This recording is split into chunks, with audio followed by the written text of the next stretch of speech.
Now, some people, that's a real thing. We have been trained to be comfortable in disappointment. Like, having it almost happen is a lot more comfortable for a lot of people than actually having the thing happen. And so we get to a certain point, and then we do what we always do. We either give up, we turn away, we get distracted, we start to, what is it called? When you procrastinate, you know, almost maybe, or you're like, oh, I forgot to do that one thing that I was going to do. I always forget, or I double booked, or whatever it is. I was the king of that. Oh my God, there's been so many experiences in my life that I did all this work, I did all this preparation, I did everything that was required in order to receive the next level of success or achievement or whatever it was. And then as soon as it was time to like open the door and let it in, I'd start a new project and figure that one all together. Because I was so comfortable with almost being there. I was so comfortable with like tasting it. I was so comfortable with having everybody saying, oh, any day now, any day now. I was so comfortable in any day now. But I had no idea what the day is today felt like, and it terrified me. Okay, now, we have to be able to be willing to move through the discomfort of the unknown, okay? The unknown doesn't have to be the other shoe dropping. The unknown could be the land of milk and honey. The unknown could be the most expansive feeling of joy that you've ever had in your life. But we don't know because we haven't experienced it yet, and we just decided that it's scary, right? We decided that darkness is scary because we can't see what's in there, and we assume that it's bad. And then we've developed all these mythologies of the horrible things that happen in the unknown, right? Has anyone seen the movie, what's the one with The Arrival, with Amy Adams and stuff, right? So, I don't want to give away the ending. I will. Go see the movie. But if you see all the movie, you know what I'm talking about. Yeah. I completely almost spoiled a great movie for everyone in this room, so I apologize. I'll get back on track. So, what if we were willing to firmly believe, unwaveringly believe that our greatest good is always unfolding?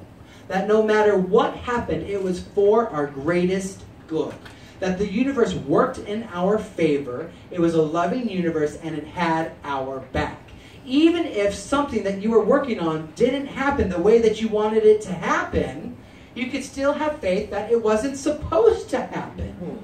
Now, Chris and I have been telling you that, you know, we're in the process of adoption, right? And we're doing foster to adopt. And we're holding the space for the perfect baby at the perfect time, right? Well, this week I went to a spin class. Now, a spin class is 43 minutes, and I have gotten it down to a science. This is like, I don't need to talk and socialize and all that stuff at the spin studio. It's just like, if it happens organically, fine, but I like to get in and get out. That's my thing. And I've worked it down to a fine science. So the class is 43 minutes. My entire time in the studio is 45 minutes, right? So I know exactly where to go, what to do, and I'm in and I'm out. So I get to my car after class. This is 45 and a half minutes now. And I look at the phone, and I'm like, gosh, I've had all these missed calls, crazy. And so I listened to the messages, and it was our social worker saying that we have an infant. It's an emergency placement, and we think it would be perfect for you guys. Here are the details. Give me a call back. And then another one that said, here's more information on the baby. It looks really good. Let us know as soon as you get this, and we'll work out the details if you guys feel like it's a good fit. And then the next message was, we already placed it with another family. So, well, no. Listen, the universe has got my back. My greatest good is always unfolding. Perfect baby, perfect time, right? For whatever reason, it wasn't meant to be. Now, I could go into that, I was just taking a spin class. I'm sorry for committing to my health. You know, I could easily go there because we're holding the space for an infant. You know, I would love that. That'd be a perfect experience. But for whatever reason, it didn't happen. And I'm okay with that because I know I live in a loving universe that always has my back. My greatest good is always unfolding. And that baby has its higher power, and the greatest good always unfold for that baby too. So if it's meant to be, it will be.